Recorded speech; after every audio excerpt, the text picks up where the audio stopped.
سورة الحاقہ رکوع نمبر 2 تلاوت. فلا اقسم بما تبصرون وما لا تبصرون انه لقول رسول كريم وما هو بقول شاعر قليلا ما تؤمنون ولا بقول كاهن قليلا ما تذكرون تنزيل من رب العالمين ولو تقول علينا بعد الأقاويل لأخذنا منه باليمين ثم لقطعنا منه الوتين فما منكم من أحد عنه حاجزين وإنه لتذكرة للمتقين وإنا لنعلم أن منكم مكذبين وإنه لحسرة على الكافرين وإنه لحق اليقين فسبح باسم ربك العظيم. سورہ الحاقہ رکوع نمبر 2 ترجمہ کنز الایمان. تو مجھے قسم ہے ان چیزوں کی جنہیں تم دیکھتے ہو اور جنہیں تم نہیں دیکھتے، بے شک یہ قرآن ایک کرم والے رسول کی باتیں ہیں اور وہ کسی شاعر کی بات نہیں. کتنا کم یقین رکھتے ہو. اور نہ کسی کاہن کی بات، کتنا کم دھیان کرتے ہو. اس نے اتارا ہے جو سارے جہان کا رب ہے، اور اگر وہ ہم پر ایک بات بھی بنا کر کہتے ضرور ہم ان سے بقوت بدلا لیتے، پھر ان کی رگیں دل کاٹ دیتے، پھر تم میں کوئی ان کا بچانے والا نہ ہوتا.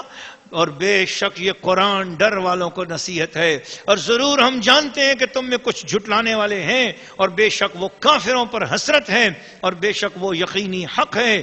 تو اے محبوب تم اپنے عظمت والے رب کی پاکی بولو. سورہ الحاقہ رکوع نمبر 2 تفسیر. ناظرین و ناظرات و سامعین و سامعات، سورہ الحاقہ کے اس دوسرے رکوع کی تفسیر میں مفسرین کرام نے فرمایا ہے کہ ما تبصرون و ما لا تبصرون سے قیامت مراد ہے. فلا اقسم بما تبصرون، قسم ہے ان چیزوں کی جنہیں تم دیکھتے ہو، اس سے مراد یہ دنیا ہے. وما لا تبصرون، اور جسے تم نہیں دیکھتے ہو وہ قیامت ہے. مجھے دنیا کی قسم، مجھے قیامت کی قسم. اب میں تشریح کر رہا ہوں اس کی. انہو لقول رسول کریم، یہ قرآن کرم والے رسول کی باتیں ہیں. سبحان اللہ. اللہ تعالیٰ فرما رہا ہے لوگوں سوچو تو صحیح نا، تم بھی عربی، یہ رسول بھی عربی. مکہ کے کافروں تم بھی عربی بولتے ہو، رسول بھی عربی بولتے ہیں نا، ٹھیک ہے، عام گفتگو کرتے ہیں. جب قرآن بولتے ہیں تو فرماتے ہیں یہ قرآن ہے، ایک ہی زبان ہے. وہ زبان جب اپنی بات بولے تو وہ حدیث ہے، اور جب میری بات بولے تو وہ قرآن ہے. اور تم عربی ہو، ہم نے تمہیں چیلنج دیا فَأْتُوا بِسُورَةٍ مِّن مِّثْلِهِ، جاؤ نا، ہمت کرو نا، اس قرآن جیسی کوئی صورت ہی بنا کر لے آؤ. آپ کو میں نے پہلے بھی غالباً بات سنائی کہ ایک کافر جو ہے وہ صرف اس وجہ سے مسلمان ہو گیا، بہت بڑا عالم تھا، وہ مسلمان ہو گیا. تو نبغ زبیدی اس کا نام تھا. مسلمان ہوا، اس کے مسلمان ہونے پر کافروں نے اسے تانا دیا تو بہت بڑا اچھا شاعر تھا، بڑی تیری زبردست عقل ہے، بڑا تو کام کا آدمی ہے، اور تو کیوں محمد کے کلام سے متاثر ہو گیا ہے؟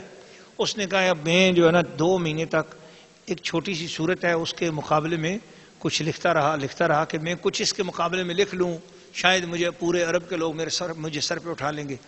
میں 3-4 مہینے زور لگایا. انا اعطیناک الکوثر فصل لربک وانحر ان شانئک هو الابتر. یہ 3 فکرے ہیں، 3 آیتیں. تو ہمارے ہاں تو شعر جو ہے نا وہ 4 مصروں پر ہو جاتے ہیں، 2 شعر. تو یہ 3 ہے، میں چاہتا تھا 4تھا مصرع ڈال دوں اس کے ساتھ، تو یہ بھی جو ہے نا اس کا مقابلہ کوئی ہو جائے اور میں کہوں کہ دیکھو میں نے مقابلہ کیا اور ایسا کلام لکھا. تو 3 مہینے کوشش کرنے کے بعد میری زبان سے جو چیز نکلی وہ یہ ہے ما ھذا قول البشر، یہ کوئی کسی بشر کا کلام نہیں ہے. تو بس میں شکست کھا گیا اور میں نے جا کے کلمہ پڑھ لیا اور میں حضور کے غلاموں میں شامل ہو گیا. تو قرآن کا اعجاز، یہ اللہ کا کلام ہے، یہ مصطفیٰ کی زبان ہے. وَإِذَا سَمِعُوا مَا أُنزِلَ إِلَى الرَّسُولِ 7ویں پارے کی پہلی آیت کی تفسیر میں مفسرین کرام لکھتے ہیں کہ جب قرآن کو سن کر نجاشی رو رہا تھا تو کیوں رو رہا تھا؟ وہ کہتے ہیں قرآن جب آسمان سے اترتا ہے، قرآن جب آسمان سے اترا تو اس میں سوز نہیں تھا، اس میں سننے والے پر رقت طاری ہونے کی بات نہ تھی.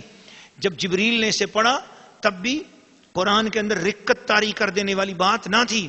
جب قرآن میرے مصطفیٰ کی زبان پر جاری ہوا تو قرآن کے اندر رلانے والی شان پیدا ہو گئی, قرآن کے اندر رکت آ گئی, قرآن کے اندر درد و سوز پیدا ہو گیا. تو فرمایا اس قرآن پورا اس رکوع کا سارا خلاصہ بھی یہی ہے کہ ایک قرآن حق ہے. لوگوں, قرآن حق ہے, قیامت حق ہے, قرآن کے اوپر شک نہ کرو. یہ حضور کی گھڑی ہوئی بات نہیں ہے, یہ ہماری طرف سے نازل کردہ ہے اور بڑے عزت والے رسول کی زبان سے یہ جاری ہوا ہے.